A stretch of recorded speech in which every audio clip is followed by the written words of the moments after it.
All right, so yeah, as I was saying, today and next week, I'm going to be speaking, sharing a message on Jesus' Sermon on the Mount. But I want it to be very clear that I cannot possibly do Jesus' sermon any real justice. I mean, the Sermon on the Mount just holds so much truth and treasures that, I mean, it probably could be divided up into maybe 20 different sermons. So my purpose today really is to really just bring you along with me as we study this sermon together. But more importantly, is to give you a nudge so that you can go and study the sermon for yourself. And so basically today I'm here just to kind of lay out the intro, lay out the foundation and the framework. And with that, I'm hoping that it will pique your interest enough so that you will just go and study this on your own. And knowing the sermon is so crucial to the health of our churches and also for our individual Christian journey, especially in the times that we're living in right now. So before we dive into the sermon, I want to just lay out the background for you of what's going on in the times when the sermon was given.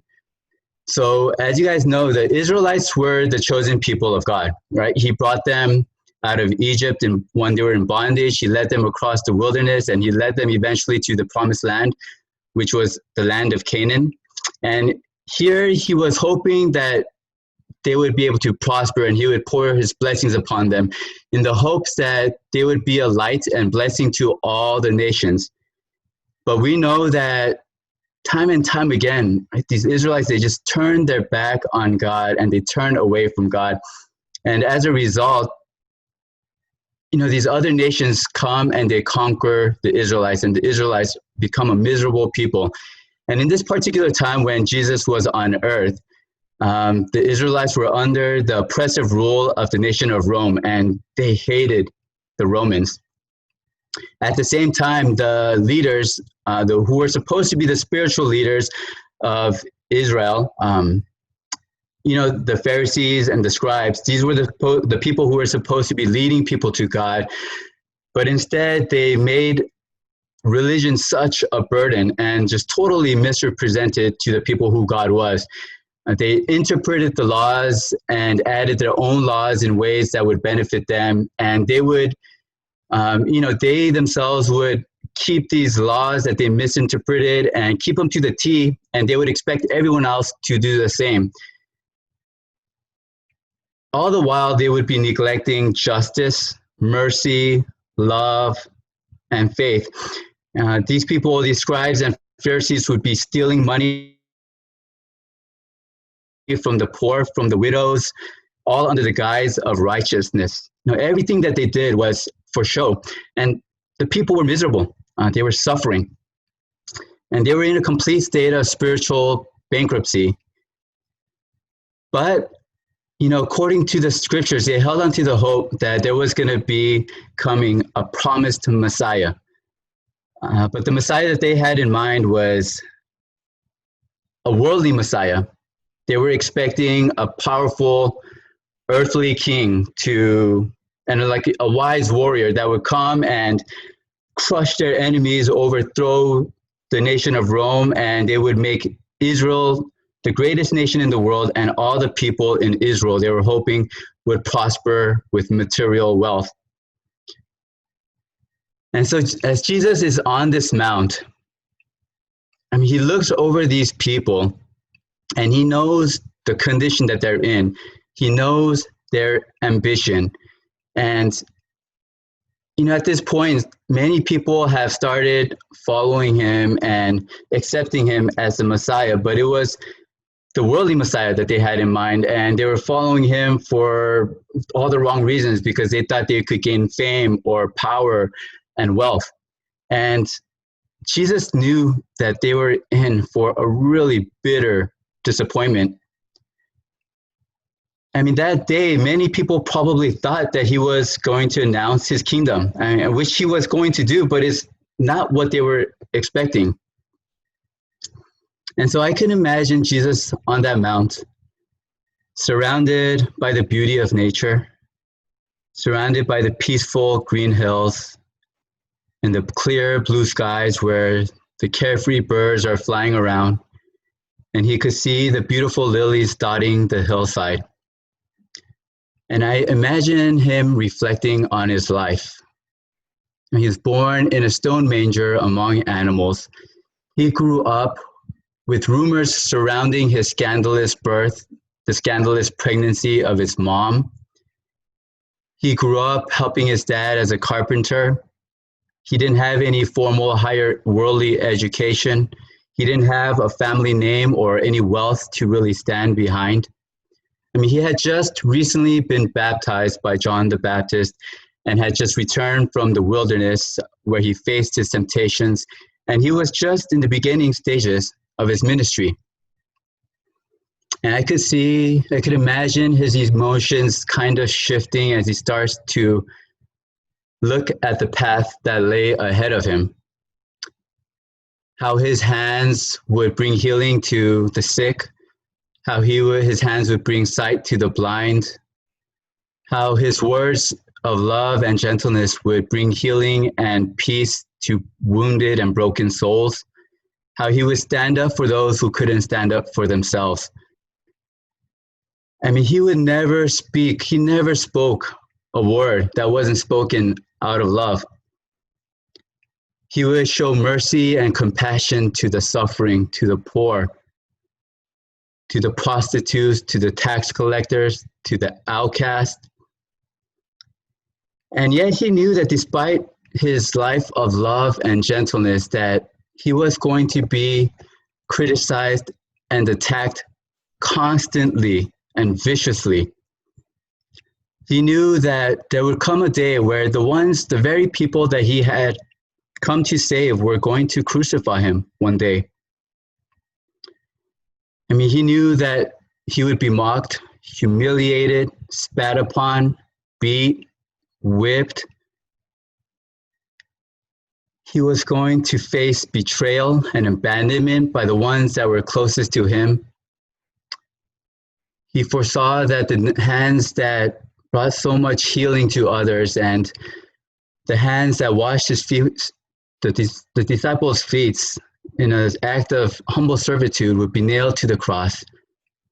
And his feet that led him to people to bless them would be nailed to the cross.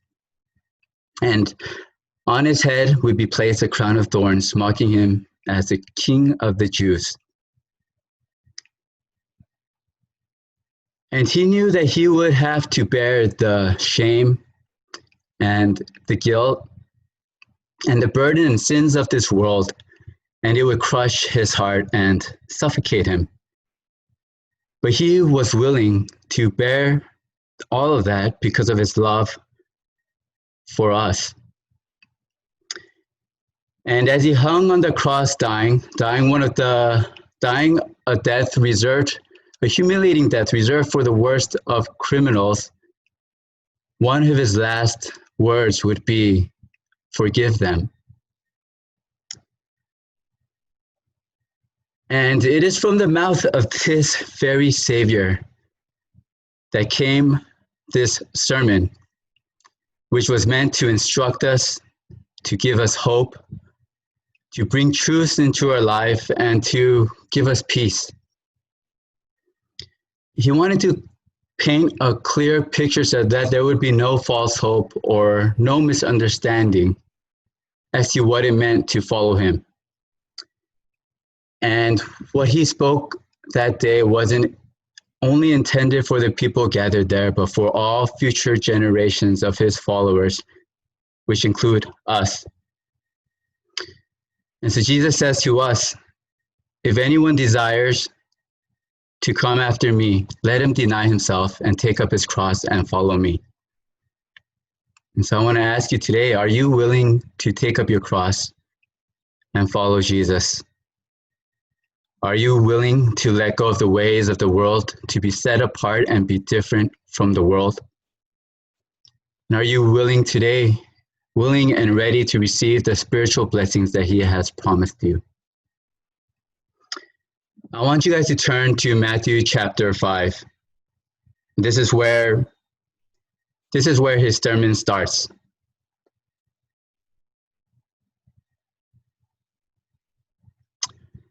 And if you go to Matthew chapter 5, verses 1 and 2, it says, "And seeing the multitudes, he went up on a mountain, and when he was seated, his disciples came to him. Then he opened his mouth and taught them." And the first words that come out of his mouth were, "Blessed are the poor in spirit, for theirs is the kingdom of heaven." And I can imagine the crowd kind of looking around, looking at each other and thinking, did you just hear what I thought he said? I mean, they were probably expecting some kind of pep rally. They were probably expecting some momentous speech that was ready to pump them up. And they were expecting Jesus probably to be like, "Hey, I'm the king of Israel, and I want you to bring all your best people, your best warriors, the smartest people, and we're going to take over Rome, and we are going to make Israel the greatest nation again." And, instead, the first words that come out of Jesus' mouth are, "Blessed are the poor in spirit, for theirs is the kingdom of heaven." And this is how Jesus starts his sermon. And this is now his intro, what has become known as the Beatitudes. And in the Beatitudes, Jesus describes the character of his followers. Some people have also likened it to the progression of the Christian experience. And so for the remaining time today, the Beatitudes is what we will be focusing on. So what does it mean to be poor in spirit? And so better than my words, can really explain, I want to read a passage from you, Luke 18, 9-14. You guys don't have to turn there because I will read it for you. But it is Jesus' parable of the Pharisee and the tax collector, which I think illustrates this point perfectly. Then he spoke a parable to them. Chapter 18, verse 9-14. Also, he spoke this parable to some who trusted in themselves that they were righteous and despised others. 2 men went up to the temple to pray, one a Pharisee and the other a tax collector. The Pharisee stood and prayed thus with himself, "God, I thank you that I am not like other men, extortioners, unjust, adulterers, or even as this tax collector here. I fast twice a week, and I give tithes of all that I possess." And the tax collector, standing afar off, would not so much as raise his eyes to heaven, but beat his breast, saying, "God, be merciful to me, a sinner." I tell you, this man went down to his house justified rather than the other. Now, some of you may be too young, but do you remember a William Hung from American Idol? And he was a contestant that was trying out for the show, and he came out so confidently as he sang the song "She Bangs." And I mean, it was awful. And I mean, it's okay to suck at singing, because I suck at singing, and that's all right. But at least I recognize that I suck at singing. But William Hung, he was just there so confidently, just singing, and he thought he was awesome, which is the reason why he went so viral. And, the judges were like, "You suck." And you could see his reaction is like, "No, you guys suck at judging. I'm awesome." And, soon after that, he started getting invites to perform on shows. And, he honestly thought he was getting invited because he thought he was that good. But in reality, he didn't know that people were just really just laughing at him. And he had become this laughingstock, which is kind of sad. But it made me wonder, do you think that sometimes we as Christians are like William Hung? I mean, do we think that, do we think I'm such an awesome Christian because I go to church every weekend. I sing up front. I'm involved in this committee and that committee, and I'm involved in volunteer services. I don't smoke. I don't drink. I don't party. I don't do drugs. I don't sleep around. And, I don't eat the foods I'm not supposed to, and I eat healthy. And so, I'm an awesome Christian, and I'm going to be in heaven for sure.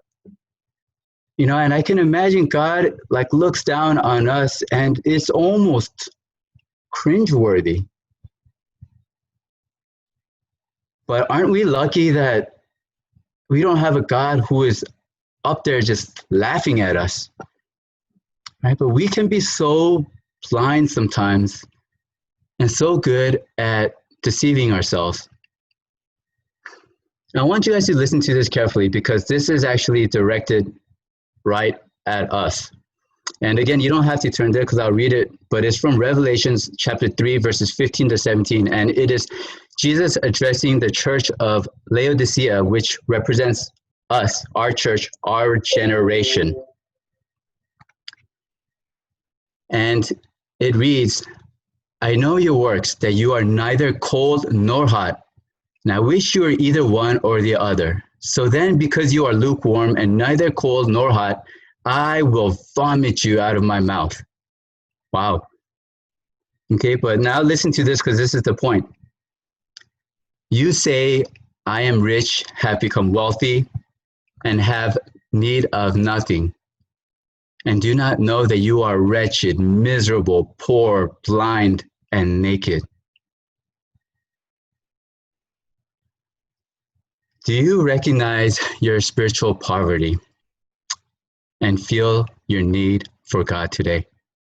Are you willing to go humbly before Him? And Jesus makes it very clear that as the first step, that we cannot please God in and of ourselves.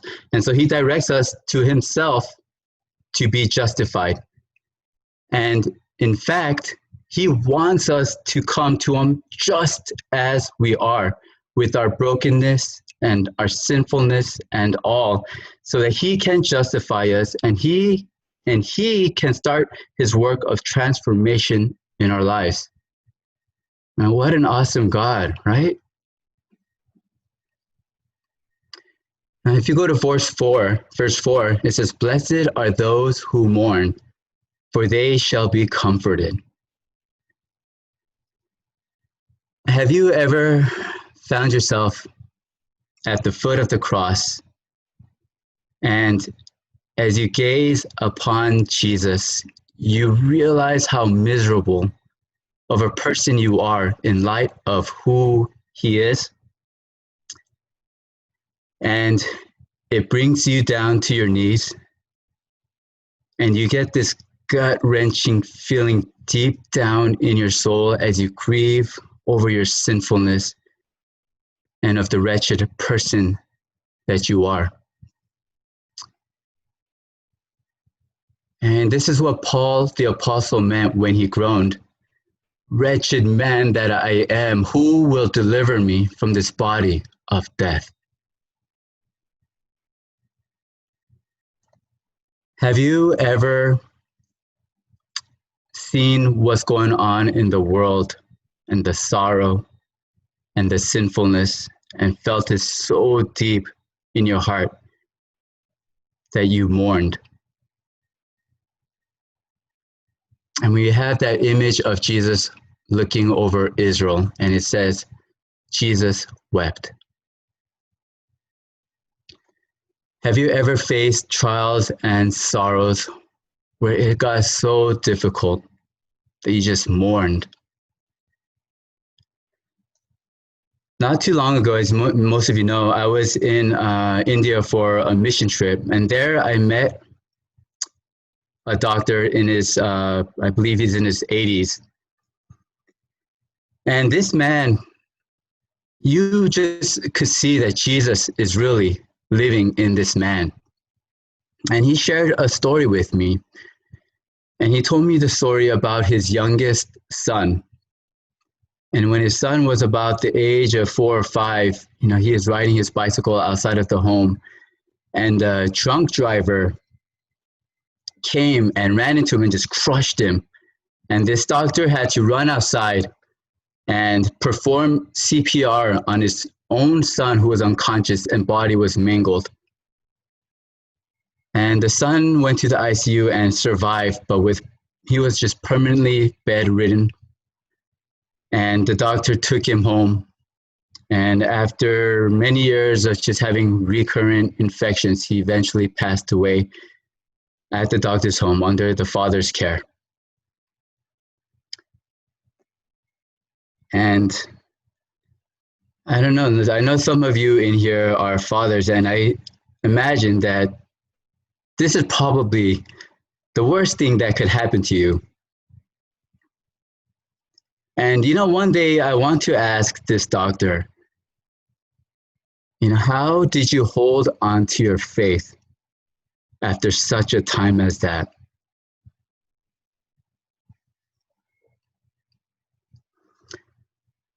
But we have to understand, and it takes a lot of faith to understand this, but God will permit trials and afflictions in our lives. And that word is important. It says he will permit it and he allows it, but he doesn't bring it upon us, but he allows it to happen. And it is meant for our benefit. And I know that it's hard to understand. And I think that's where our faith really kicks in, because sometimes we may not understand until we get to heaven what benefit.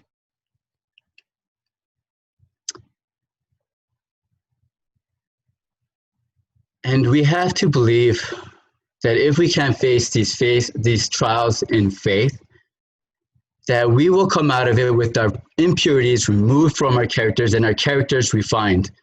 I'm sure you guys have heard that phrase, gold refined in the fire. And during these painful processes, we will be comforted. And that is what Jesus is telling us, that we are not alone and that he is there with us. And so Jesus tells us to be of good courage, for I have overcome the world. And so we know that we will also overcome the world in faith with Jesus Christ. And some of you may be going through trials in your life right now. And I hope that this passage is able to bring you some peace and comfort.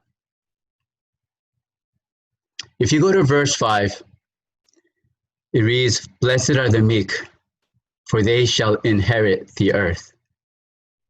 And now when many people think of the word meek, they think of weak or a pushover. But the Greek adjective for meek means gentle and humble and considerate. I also looked up the word meek in the dictionary, and here's the definition: humbly patient under provocation from others. It takes a lot of self-control and self-mastery to be humbly patient under provocation. And so this is not weakness at all. It's the exact opposite. It's strength under control. But here's the thing, it's not our strength. It's the strength that comes from when we surrender ourselves fully to Jesus. It is only when we have denied ourselves that we can truly be meek. I mean, Jesus says to us, "Learn from me, for I am gentle and lowly in heart." So I looked up the antonyms of the word gentle, and here are some of the results that I found. It says agitated, cruel, disagreeable, hateful, irritable, mean, rough, uncompassionate, and the list goes on and on. It sounds a lot like what is going on in our world today, doesn't it? So looking back so far, here is the natural progression. When you recognize your spiritual poverty, you're poor in spirit, and you grieve over your sinfulness and your wretchedness, you mourn, you come to a point where you wonder in amazement how God thinks of you as well as he does. In the gospel, there's a woman who is referred to as a woman who was a sinner. And, many people assume that she is a prostitute. You know, her whole life, can you imagine? People must have looked at her either with lust or they must have looked at her as if she is less than human. But can you imagine the moment when she saw the way that Jesus looked at her? And it was a look that she had never received in her life before. There was no condemnation, there was no lust. He didn't look at her as if she was less than human. He looked at her with pure love, seeing her as a precious daughter of God. And I'm sure that as long as she had lived, that she never forgot that look. And I'm sure that every time she remembered that look, she wondered in amazement how God could think of her as well as he did. And that is true meekness, and it will show in our attitudes and our conduct with others. Verse 6 reads, "Blessed are those who hunger and thirst for righteousness, for they shall be filled." Have you ever felt that inner aching and that longing for something more in life? And I believe it's a natural feeling for all of us to have because I believe that God has put eternity into our hearts. And we naturally long for something more than what this temporary world has to offer us. And this world will have us believe that this aching for something more will be fulfilled once we're wealthy, once we're fit and we look like models, once we have reached the pinnacle of success, once we're in positions of power, once we have all these achievements and these titles behind our names, once that we found that perfect someone, that someone beautiful or handsome, and then we live in fancy houses and drive fancy cars. But we know this isn't true. Right? I mean, look at the celebrities and athletes and politicians and previous winners of lottos. Do you think that they're really, truly happy and satisfied in life? I mean, they are the epitome of things that we are going after in this world. But the rates of divorce, of substance abuse, anxiety, and depression amongst these people is astounding. And so Jesus is telling us, don't try to fill that void with things in this world because you will never be filled. He tells us, thirst and hunger for righteousness, getting to know God more and more as you grow in His grace. As a famous Christian author once put it, if we find ourselves with a desire that nothing in this world can satisfy, the most probable explanation is that we were made for another world. And that is exactly what Jesus is teaching us. His kingdom is from another world, and it will never make sense to this world. I mean, and when Jesus gave the sermon, it's almost as if he forgot that he was here on earth talking to people and he's back in heaven. Right? But I don't believe that he would have taught us these things if he didn't think it was possible for us to reach these heights.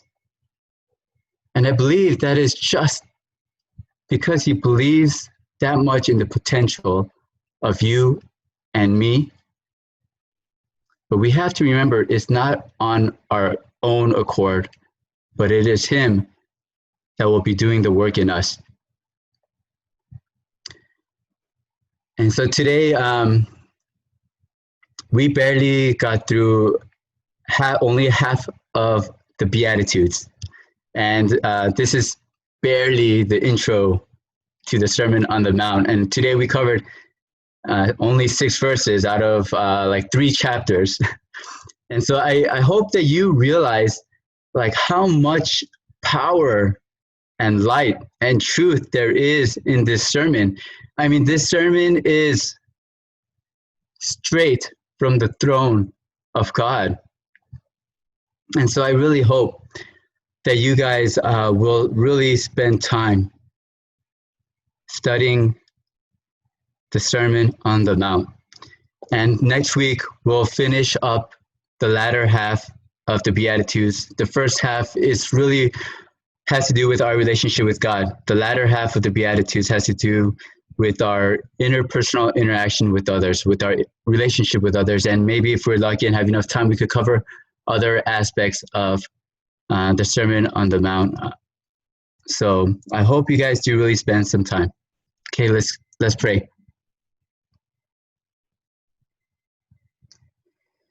Our precious, loving Heavenly Father,